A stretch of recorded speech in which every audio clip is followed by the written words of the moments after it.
Hello दोस्तों, चलिए आज के लेक्चर में हम पढ़ेंगे फर्स्ट एंड फाइनल पेमेंट क्या होता है और साथ में ये भी पढ़ेंगे कि रिटेंशन मनी क्या होता है। तो चलिए ये दोनों कॉन्सेप्ट बड़े आसानी से पढ़ेंगे, वो भी बैठ के आराम से अपने अपने घर, और आपके साथ रहेंगे आपके अपने अविनाश सर। तो देर किस बात की है, फटाफट शुरू कर देते हैं आज का लेक्चर। तो यहाँ पे हमें स्लाइड पे दिख रहा है फर्स्ट एंड फाइनल पेमेंट, इसका डेफिनेशन लिखा हुआ दिखेगा। इसका डेफिनेशन कई बार पूछा गया है, तो डेफिनेशन अच्छे तरीके से समझते हैं, उसके थ्रू आपको कॉन्सेप्ट भी क्लियर होगा, इसकी गारंटी मैं दे रहा हूँ। चलिए, in case of small works and short duration, ठीक है, जो छोटे छोटे काम होते हैं कम समय के लिए चलते हैं, where the preparation of interim bills is not necessary।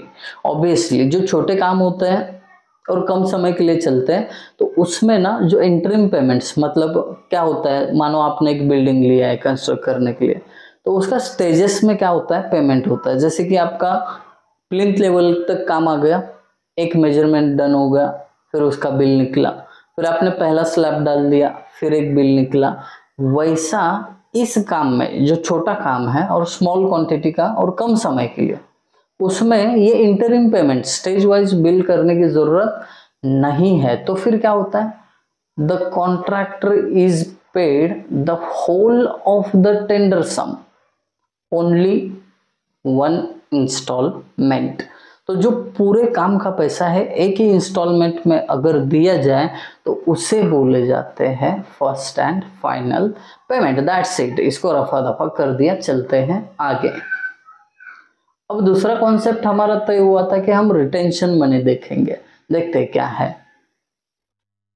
A portion of A contractors payment, जो भी कॉन्ट्रैक्टर को पेमेंट होने वाला है उसमें से 10 to 15% of each payment held back by the owner as a security deposit। अब देखिए, जो भी स्टेजेस में होता होगा पेमेंट, उसमें से हर पेमेंट का 10 से 15% पैसा डिपार्टमेंट या ओनर अपने साथ रखेगा। अब क्यों? To ensure the project is completion and quality. ठीक है, दो चीज है, प्रोजेक्ट्स कंप्लीशन, काम पूरा हो जाए, और उसकी क्वालिटी एश्योर्ड हो जाए। इसके लिए 10 से 15% हर पेमेंट में से डिपार्टमेंट अपने पास रखता है। अगर सब पैसा आपने दे दिया कॉन्ट्रैक्टर को तो बोलेगा चलो पैसा तो मिल गया, काम का जो होगा देखा जाएगा, है ना, समझ रहे हो। यही पॉलिसी है रिटेंशन मनी की। अब देखते हैं the purpose of retention money क्या है। पहला, टू रेक्टिफाई द डिफेक्ट, काम करने के बाद कुछ डिफेक्ट आया तो डिपार्टमेंट अपने पास 10 से 15% पैसा रखा हुआ है कॉन्ट्रैक्टर का, उस पैसे से ही वो डिफेक्ट क्या कर सकते हैं, रेक्टिफाई कर सकते हैं। To complete left out work, contractor ने कोई काम छोड़ के चला गया, बचा हुआ काम 10 से 15% जो भी अमाउंट रखा है उससे निपटाओ। टू मीट द डैमेज, कोई डैमेज हो गया स्ट्रक्चर में तो उसको निपटाने के लिए रिटेंशन मनी काम आएगा। So this are the 3 main purpose. अब आगे 2-3 कॉन्सेप्ट है रिटेंशन मनी के बारे में, वो पढ़ लेते हैं।